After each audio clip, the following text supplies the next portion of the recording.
Prove by induction that for all integers n is greater or equal to 1.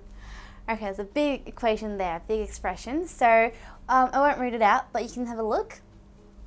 And we'll start with our usual step 1. So step 1, prove it is true for n equals to 1, because n equals to 1 is the leastest that it can be. For our left-hand side, it's a little bit different to what we've done in the past. The numbers starting from the beginning all have pronumerals of n. But as I said before, guys, don't get confused. The last term is our general term. So I want you to just substitute n equals to 1 into our last term, just like this. So it's going to be 2 times 1, okay, which is just 2. Now, our right-hand side, substitute n equals to 1 into the whole thing. But remember, this is also the general term for this part. So substitute it into here and here, just like this. So it's 2 to the power of 1, and then we times it by 2 times 1 minus 1, which is 2. So left-hand side equals to right-hand side. We can say it is true for n equals to 1. Okay? Now step 2, our assumption. Assume it's true for n equals to k. So substitute all the n's with k, just like this. Okay, very, very easy, simple step. So it's easy marks you should gain. Alright, that was step 2. So we'll go to step 3. So there's our assumption which we'll use. Prove the statement is true for n equals to k plus 1. So this time replace your n with k plus 1, like this. Okay, so see how the k plus 1 now becomes k plus 2 because we have an extra 1 added. So the next one becomes k plus 3, etc. We have our 2k plus 1.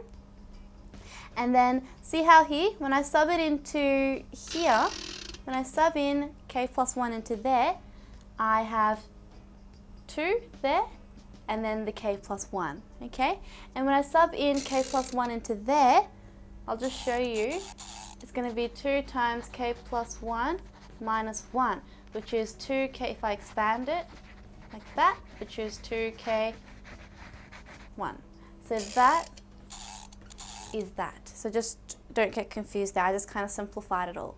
Alright, so that's when I sub in k plus 1 into all the values of n. Okay, so that's what I got there. So I'll rub this off so you can see. And also our right hand side, you sub in k equals to k plus 1, and same here, I substituted in k plus 1 into there and expanded and simplified it to get this. Okay, just like I did there.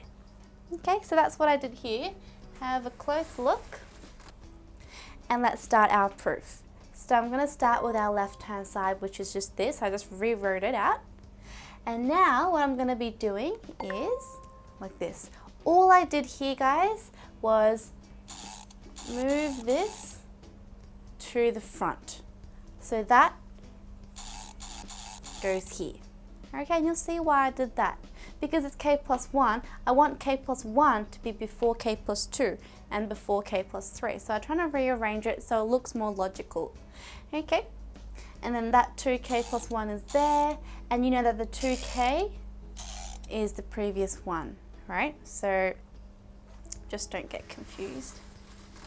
So I'll rub this off again. Okay, and have a look at our assumption now. Compare it with our assumption, guys. You can see that this is the assumption, yeah, which is the same as this. So I can replace this with this, which is this. So it's going to look like this. Okay, so that is all of this. Okay, so that goes into there. Now we're almost there, looks almost similar to our right hand side. So what I'm going to do is go like this. See how 2 times 2 to the power of k, this is 2 to the power of 1. So I can merge it together and make it 2 to the power of k plus 1, right?